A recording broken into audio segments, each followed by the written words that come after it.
Hi again. For those of you who are still logged in, here's another React video for you. This time I'll be responding to a YouTuber called Brian Holdsworth, who's a Catholic. His video upload is titled Why I'm Not a Socialist. I don't know much about this YouTuber, but the algorithm threw it up and he hits on a lot of the typical stumbling blocks that are common to those uninitiated in socialist thought. So I thought might as well address some of the points that he raises here and give some of my thoughts, just to keep the channel ticking over with another video.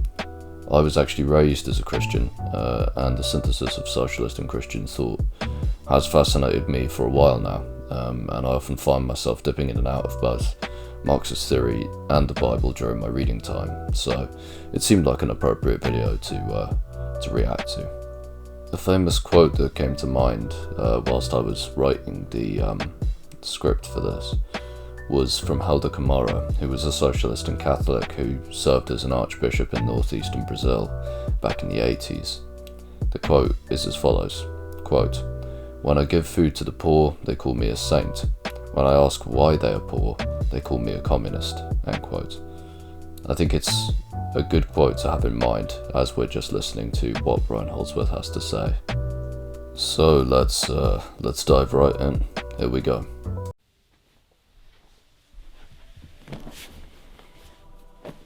I vaguely remember after I first joined the Catholic Church encountering people who called themselves Catholic socialists or even communists, thinking, isn't that like calling yourself a Jewish Nazi? Like, don't you realize? Definitely not. I mean, given that neither one's Christianity or their socialism denotes ethnicity, I don't think it's appropriate to make that comparison at all. I mean, strictly speaking, there actually were Jewish Nazis, individuals who were accepted into the Reich in spite of their Jewishness, but I'll grant that those Jews who were accepted as honorary Aryans were admitted due to their almost wholesale rejection of their own religious or ethnic identity. As for Christian or Catholic socialism, I think it gets interesting. It's true that Marx was, of course, an atheist, and not only an atheist, but someone who viewed religion as a significant bulwark against the development of class consciousness that would be a prerequisite to the revolutionary overthrow of capitalism. We could observe ourselves that under capitalism, religious institutions have, for the most part, acted as instruments of bourgeois domination. The Catholic Church, for instance, over hundreds of years has attempted to segregate and dominate its adherents along the lines of gender, sexuality, and even race. In 1949, Pope Pius XII issued a specific decree against communism, which led to the excommunication of a number of socialist Catholics from the Church. However, insofar as religious institutions are a superstructural outgrowth of the economic base of society, and in this sense serve to uphold the supremacy of capital, the doctrinal or textual basis of religion is still wide open for interpretation. There is no defining authentic exegesis to which all practicing Christians subscribe. There's a vast array of interpretive disagreement. This to my mind leaves scope for the channeling of religious fervour into socialist construction, although this is a matter that's up for debate. In history, of course, we're provided with a panoply of examples of precisely this kind of politics developing, of different groups and individuals weaponising scripture in order to challenge the authority of the established church and simultaneously advance the socialist cause. Off the top of my head, I'm thinking of liberation theology in South America, black theology, I'm thinking of those who advocate for forms of Christian communism. I think there's a rich history of Christian socialism with and without Marx that the video's author is completely ignoring here. That communists and socialists have been persecuting and even murdering Catholics and Christians for as long as they've been in power, everywhere that they've been in power. It seems to me like that's a strange bedfellow. Yeah, so I think this point about communists killing Christians is obviously a gross oversimplification of history. We can all play these accounting tricks, and we know the right-wingers love to tout kill stats all day long about the victims of communism. The question, of course, is rightly framed in the opposite direction, about how many people the capitalists kill, whether they be religious capitalists or secular. I mean, religious people have done a perfectly good job of killing each other and innocent bystanders for thousands of years without us communists getting involved. As capitalism evolved, Manifest Destiny led to the wipeout of indigenous population of America, Christian zeal was of course the ideological prop for Britain's empire. How many were killed as a result of Britain's expansion. A couple of quick points I would also like to make to highlight the overreach of Mr. Holdsworth's point. In the Soviet Union, hostility towards religion actually varied over time, if you study it. There were periods of repression, followed by periods of liberalization, and a significant number of Roman Catholics, a number in the millions, held Soviet citizenship. In the Chinese context, the Cultural Revolution did witness a heightening in hostility to religion and superstitious practices.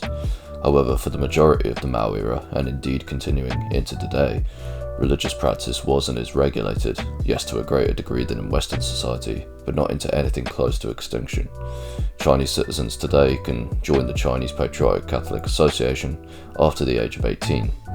A notable exception in communist history to the rule of begrudging tolerance would probably be Albania, whose communist leadership criminalized religion in the 1960s.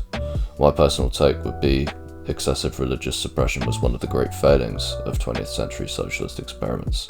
However, suppression of all bourgeois institutions is going to be necessary when building socialism, be they religious institutions or otherwise.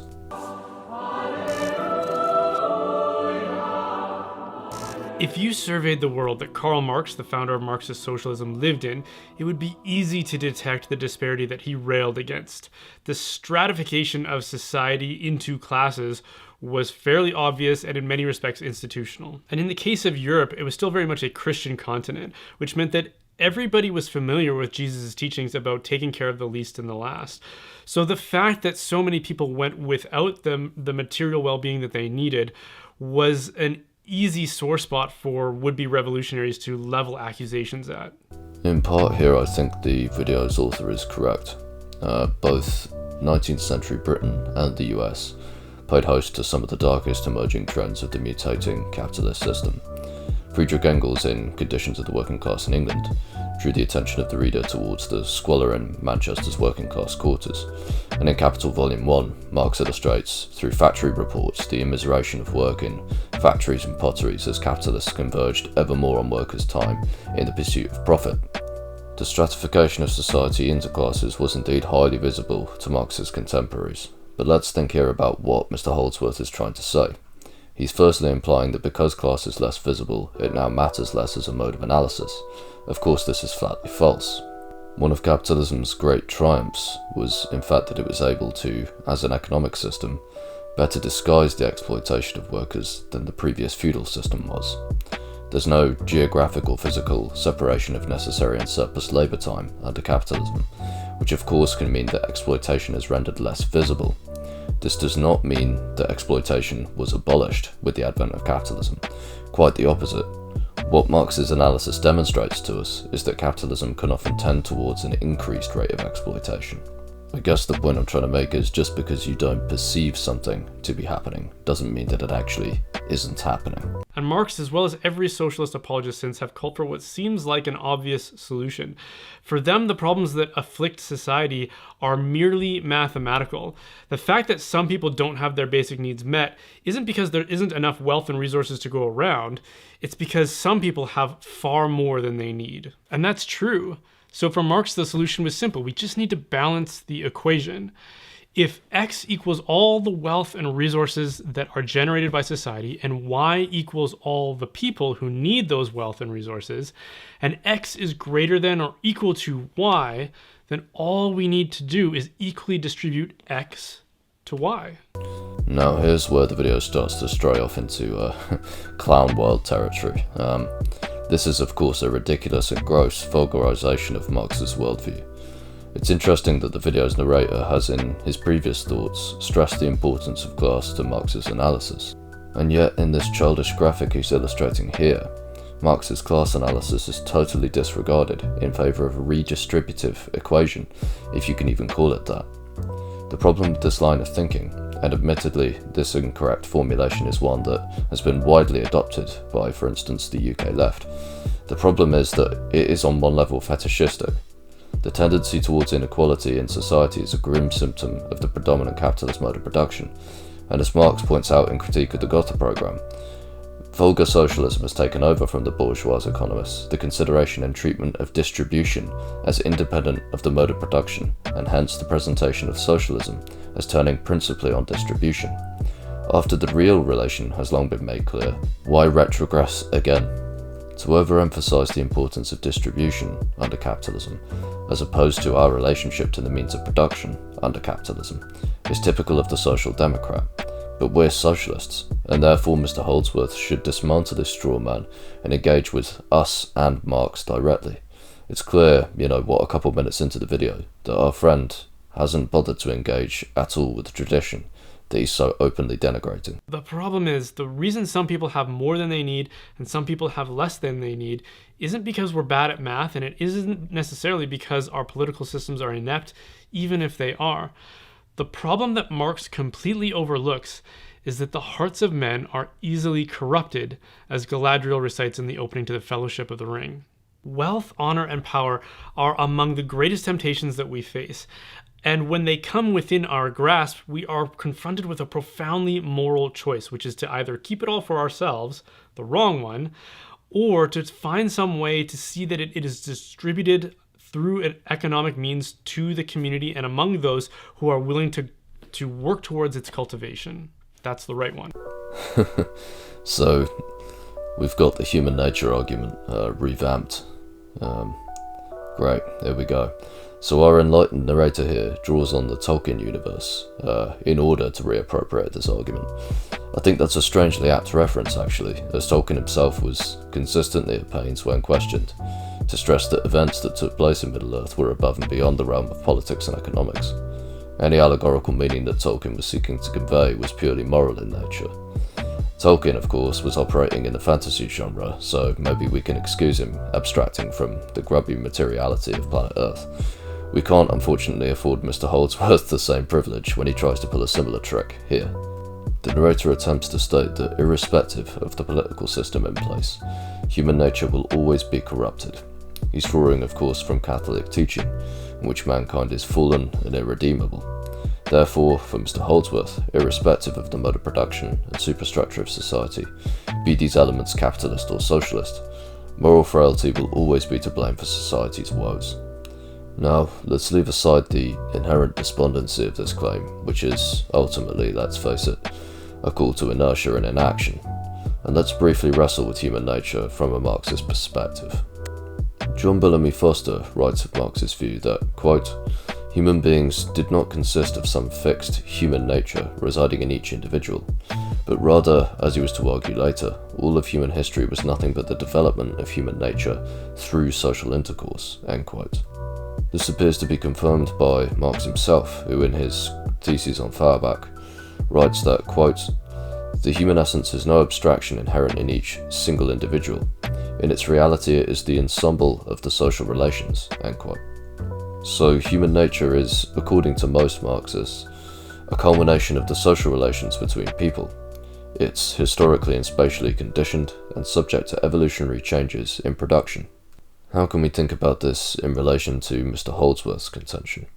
Well, under feudalism, all the same moral vices that the narrator outlines presumably existed. There were greedy individuals, there were entrepreneurs, there were philanthropists, and there were idlers. All the same moral frailty that exists now under capitalism, of course, existed for hundreds of years under feudalism. But why is it only now that inequality is spiralling out of control? Why is it only now that we see large multinational conglomerates and a concentration of wealth among a capitalist elite? Why is it only now, under capitalism, that this same elite sees to it that products are destroyed rather than given to those who might benefit from their use? It's because the capitalist mode of production, in contrast to its modal predecessor, feudalism, is characterized by production to realize exchange value and ultimately profit. This stage of production necessitates continuous expansion and vampire-like thirst for profit, and as such, encourages, yes, the worst moral tendencies of humanity. But let's not pretend, like Mr. Holdsworth, that these tendencies exist in a vacuum. They are socially and economically conditioned by the capitalist mode of production, as opposed to being immutable, intrinsic, and essential to a vague notion of human nature. Marx couldn't address these kinds of moral questions because they belonged to the realm of metaphysics and religion, which he hated. Marx wanted a purely atheistic and materialistic solution to what he believed was a merely material problem. But questions of morality cannot be answered through the physical sciences or through observation. The physical sciences tell us what always happens, and then from those observations interpret certain laws. Morality tells us what ought to happen, whether or not it does. To address moral difficulties, you need to go beyond the material facts to the transcendentals like truth and goodness.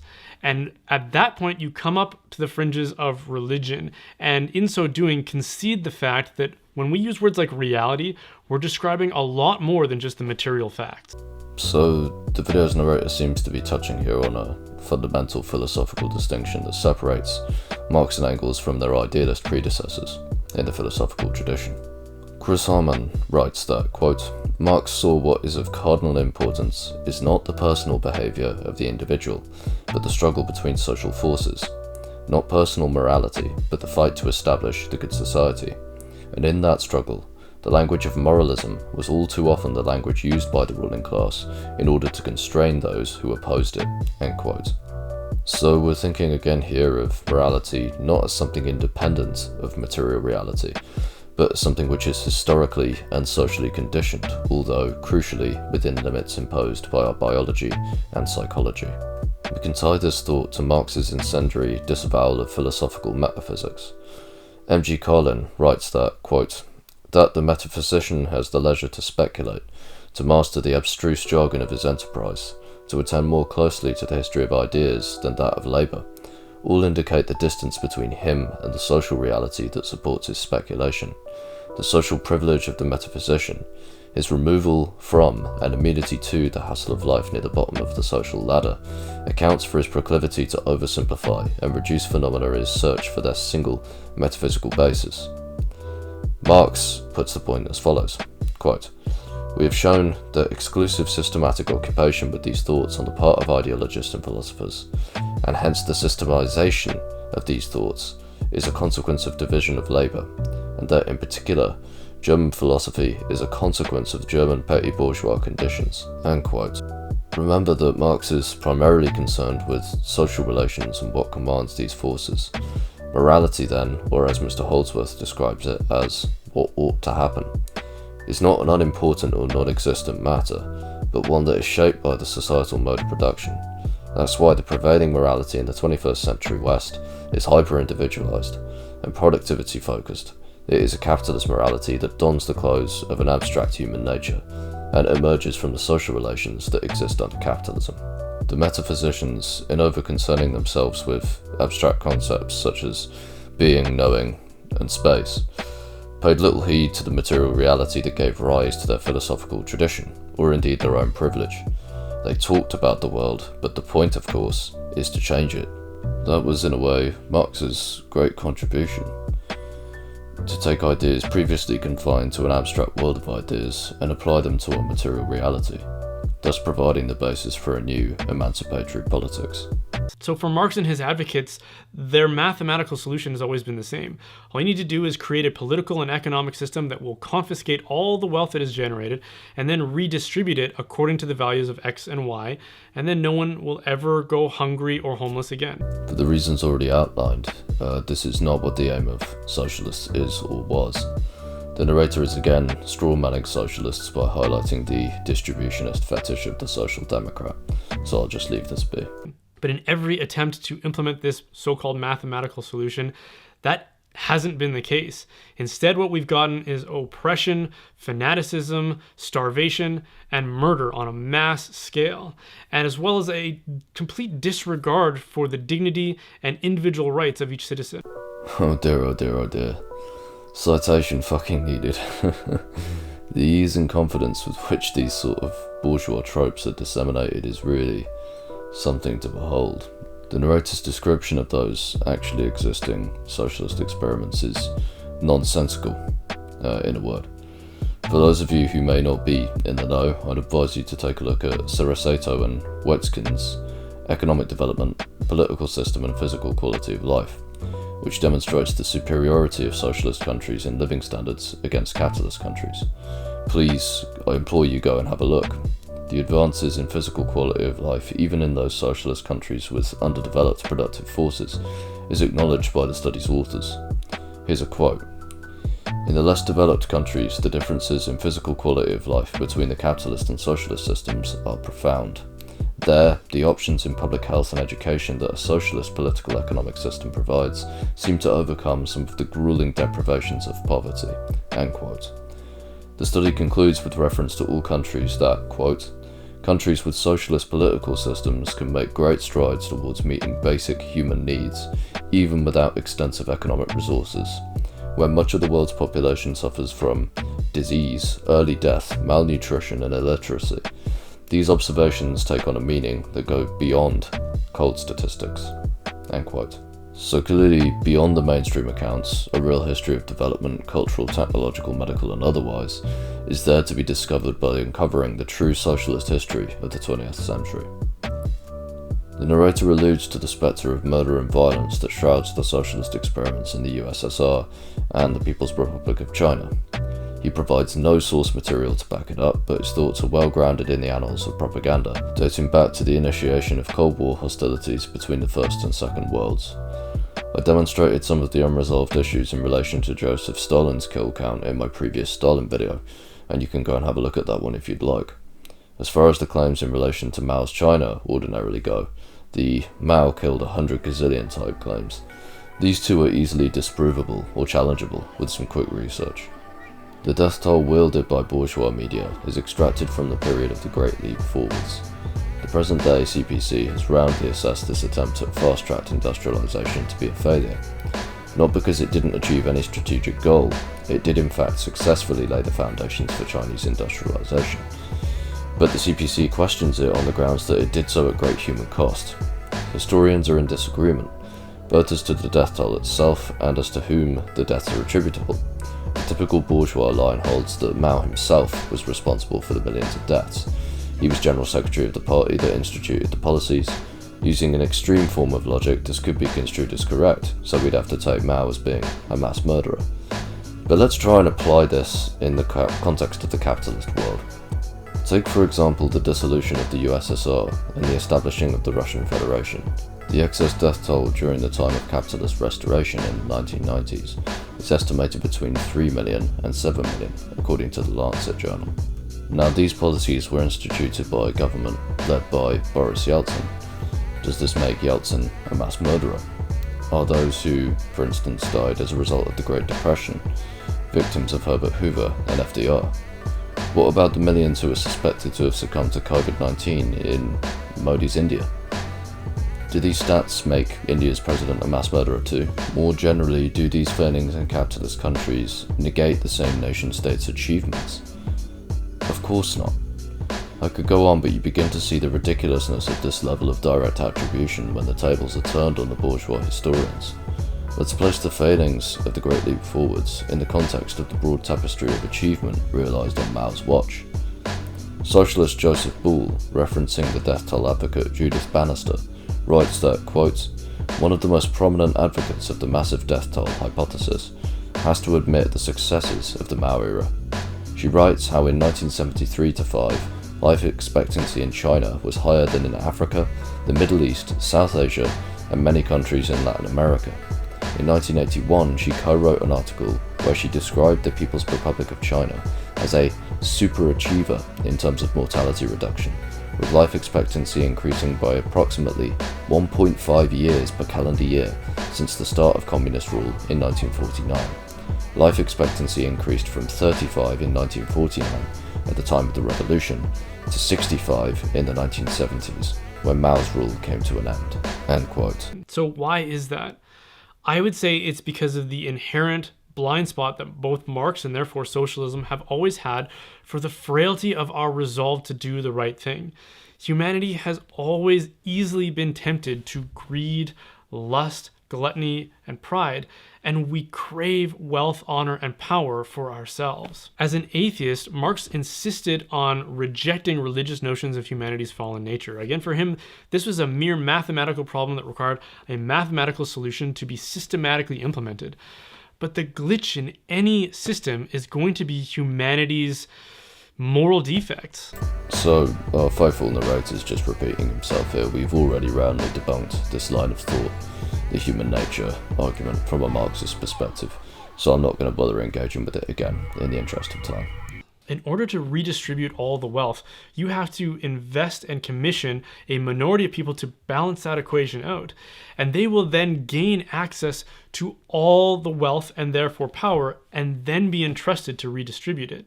Instead, what happens every time this is attempted is that minority of people who then acquire all that wealth and power keep an inordinate amount of it for themselves and for their friends, and then use that system, this very powerful political system that was created in order to distribute justice for all. Instead, they use it against the masses to protect their new interests. The system that Mr. Holdsworth is describing here, in my view, doesn't even resemble the successful socialist experiments of the 20th and 21st centuries, like, not even close. Marxist-Leninist states have typically been governed by vanguard parties, vehicles that would be considered overwhelmingly proletarian when compared against the capitalist parties of the West under liberal democracy. The narrator speaks of a, quote, small minority making decisions. Well, pray tell me please, where is this paradisal society of decentralised, defederalised democracy, in which every citizen is engaged in the minutiae of decision making? These places don't exist, and certainly aren't discernible in the capitalist world. The socialist states, past and present, adhered to the principles of democratic centralism. This means that the rank and file party membership were engaged in the decision making, but once a decision was made at the various tiers of the hierarchy, this was then carried forward as the party line in the interest of dispelling factionalism. The People's Republic of China, Laos, and Vietnam still today, through their respective vanguard parties, make decisions using this process. Now, do abuses of power and corrupted interest groups exist in socialist systems? Yes, but let's actually judge these countries' successes by their fruits.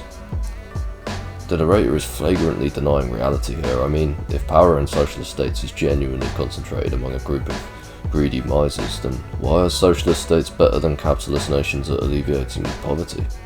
Why has socialist industrialisation developed countries far faster than the capitalist path? Mr. Holdsworth's characterisation of socialist states more closely aligns actually with the neoliberal capitalist West. Countries like the United States, for instance, who are further down the neoliberal pipeline, their top 1% hold a combined net worth of $34 trillion against the bottom 50% who hold just $2.1 trillion. Do your research, mate. And again, this is because every time we fall into something like wealth and power, we are faced with a moral choice, and we often fail in our moral choices, at least enough to cause problems. The Christian world understood this well, which is why it tried to correct it by appealing to man's moral conscience and religious piety. And it's that approach that gave us so many benevolent leaders who were able to inherit incredible amounts of wealth and power, but use it in the service of justice. People like Saint Edward the Confessor and Saint Louis IX, Saint Stephen of Hungary and Saint Elizabeth of Hungary, as well as Blessed Karl I of Austria. This is just the worst kind of justification for brutal inequality and exploitation that you're likely to hear. This is social Darwinism dressed as religious piety. It's a strategy that's been employed by the church for thousands of years to normalise the inequality and squalor that the mass of people have been forced to endure since time immemorial. Here the narrator openly disaffirms any form of modal or class-based analysis that can empower workers, and once again retreats to the world of ideas, virtue and vice. I think it's telling that Mr. Holdsworth chooses to lionise monarchs of the past, Edward the Confessor and Elizabeth of Hungary for instance, both of whom were canonised during the feudal era. Yet he celebrates them not out of a desire to perform historiographical analysis, but to instead laud their professed benevolence and philanthropic acts. The narrator here is basically advocating for a system where we live at the whims of the rich and powerful. For the feudal serf and peasant, that meant a lifetime of agonising anxiety and insecurity. The historical records are littered with the accounts of character of different monarchs and rulers. Historically, after each new accession, the people of England would have to hope against hopes that the new leader met or surpassed Mr. Holdsworth's criteria for moral leadership, because if they did not reach the do-gooding gold standard, then the mass of people were condemned to a life of extraordinary hardship. But this, for our narrator, is just part of the natural order of things.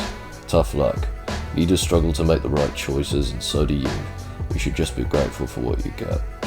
I mean, fuck you. For all the supposedly virtuous examples the narrator cites, there are, unhelpfully for him, counter-examples. In English history, Edward I, or Edward Longshanks, weaponized Christianity with the willing assistance of the Church in order to expel all the Jews from England in the late 13th century. He did this by conjuring the spurious image of the Jewish moneylender. In doing so, he and the English ruling elite cemented an anti-Semitic caricature of the Jewish people that lingers in Britain today. A century previous, it's probable that Henry I was able to ascend to the throne by collaborating with the Church to assassinate William II, or William Rufus, due to speculation around his sexuality. In these instances, where was the much vaunted moral leadership and virtuous government that Christianity is supposed to have encouraged? But among the leaders of communism, we find murderous, oppressive fanaticism. The quickest way to becoming a despot is to convince yourself that there is no such thing as morality, and then to neglect the need to guard yourself against temptation. Well, there we have it, guys. Just fucking give up. I mean, the millennia spent under the thumb of institutionalized religion, confined to superstitious thinking, and medical and technological backwardness, those were the years of moral purity and soundness. The grimy, murky 20th century, with its rapid socialistic development and overachievement in industrialization and raising of living standards, yeah, just forget about it. We'll conveniently shelve evidence to the contrary, and re-immerse ourselves in the mindset of the serf. I mean, fucking do one. And again, just to re-emphasize, Marxists believe in morality, socialists believe in morality, but we see it as being conditioned and arising from the social relations between people in given historical epochs. How many more times do you want to straw man us? I mean, at least engage with the ideological tradition that you're slandering, please. St. Thomas More, who was an English statesman and one of Henry VIII's many victims, wrote a book and coined the term utopia, which I think literally means nowhere land, because he amusingly recognized that there will never be a paradisal society on Earth because a necessary ingredient in society will always be humanity's moral infirmity. A decent book. One of the first, I believe, to be translated and published in the Soviet Union, but don't quote me on that.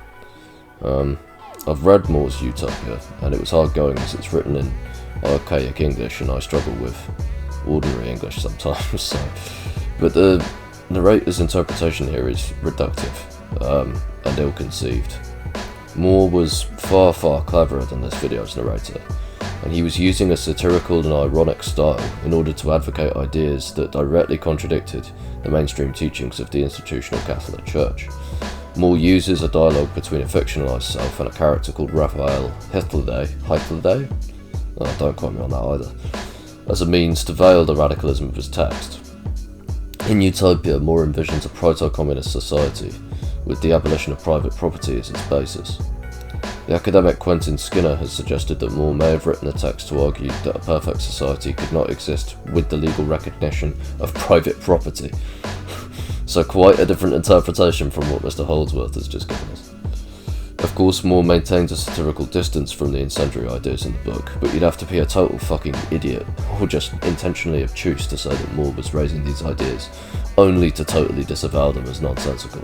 So the best thing we can do is to first of all recognize that fact, try to understand it, and try to do our best to correct it through faith and reason, as well as the grace of God, God who is goodness itself. Atheist revolutionaries of the 20th and 21st centuries rejected all aspects of the preceding religious ideas, like the doctrine of the fall of man. Atheist revolutionaries correctly rejected this idea. Humankind for millennia survived on a cooperative communitarian basis, not according to the morality of the neoliberal self. This was in the interests of both our collective and individual survival. I'd encourage any of you watching to read into some of Kropotkin's work in this area, alongside more recent anthropological scholarship that has extensively analysed the operation of primitive communist societies. Man did not evolve and adapt successfully in a fallen moral state. And then they proceeded to try to implement a system that would either prove them right or the preceding Christian generations. And if you ask me, the failed experiments of communism in the 20th and 21st centuries proved that the Christians were right. Flatly, no. No, they don't. By whose criteria were the socialist experiments of the 20th and 21st century failures? This is an absurd statement. We can empirically measure the astounding success of socialism in both centuries. The Soviet Union became the world's second largest economy in a society without markets and exploitation. In the 21st century, the People's Republic of China has built on the foundations of Mao's revolution and witnessed the fastest ever recorded economic growth in history. Hundreds of millions have been lifted from poverty as a result, to such a degree that the capitalist West has to include Chinese poverty reduction stats in its figures to even portray their neoliberal globalization as a success. The problem here for Mr. Holdsworth and others like him isn't just that they're ignorant of the facts and the scope of the political debate, it's also that they're unwittingly or wittingly promulgating the ideology of pauperism. To illustrate this, I'm going to read from an excerpt of an exchange between James Connolly, the Irish Christian socialist and revolutionary, and one Father Robert Kane, a Jesuit preacher, extolling the virtues of Christian thrift and philanthropy. Father Kane concluded a lecture with this appeal for Christian charity. Quote, "That most sad poverty, the despairing wretchedness of utter want, surely, surely, were the kind Christ here, whose heart was moved with tender pity for the hungering crowd, surely he would give them food. He is not here, but in his stead he has placed you, Christian men and women, that you may do his blessed work. Have pity on the poor." End quote. Connolly then responds, quote, "And so he concludes with an appeal for pity for the poor. Professing to denounce mammon, he yet shrinks from leading the forces of righteousness against it, and by doing so shows that in all his professed solicitude for justice, all his vaunted hatred of tyranny, were mere sound and fury, signifying nothing." End quote. Brian Holdsworth in this video, just like Father Kane in this exchange from the 19th century, attempts an abstraction from the material realm of politics. He doesn't advocate for a politics that can ameliorate or improve the material conditions of working people, and instead endorses moral temperament and individual acts of philanthropy as a means of redressing societal iniquities. He does so without acknowledgement of the role of capitalism in conditioning and moulding societal morality. He points to capitalist morality and characterizes it instead as human nature incarnate. To abstract from material politics to the realm of a fallen or degenerated morality, and to then make the further claim that this morality is immutably fixed in the nature of man, is to, ironically, arrive at a nihilistic position, where moral principle, or what ought to happen, is rendered irrelevant. Marx and Engels in the Communist Manifesto write that, quote, "Nothing is easier than to give Christian asceticism a socialist tinge," end quote. In this framework, acts of charity and self-abnegation become the greatest services that we can perform. But these acts, in and of themselves, don't necessarily entail the alleviation of poverty, the elevation of consciousness, and improvement in people's material conditions that are fundamental to our collective evolution. That's why we must always return to the material facts and seek to build a politics on this basis. That's why we're socialists and not clerics, and that's why after centuries of underdevelopment, those countries that did not rise with the tide of capitalism shrugged off the domination of the superstitious and organised religion and instead adopted socialist policies to the betterment of themselves and their people, and as an exemplar of what's possible to the rest of humankind. Quote, "When I give food to the poor, they call me a saint. When I ask why they are poor, they call me a communist." End quote. I do love that quote. Thanks for watching, comrades. I hope you're all well. I'll leave the sources in the description. What are your thoughts on Christian socialism? Let me know in the comments. Please hit like, subscribe, and whack the notification bell if you want. If you would like to share what I'm doing with friends, family, and comrades, please do. This is Socialist Quick Fix, signing off. Take care and stay safe.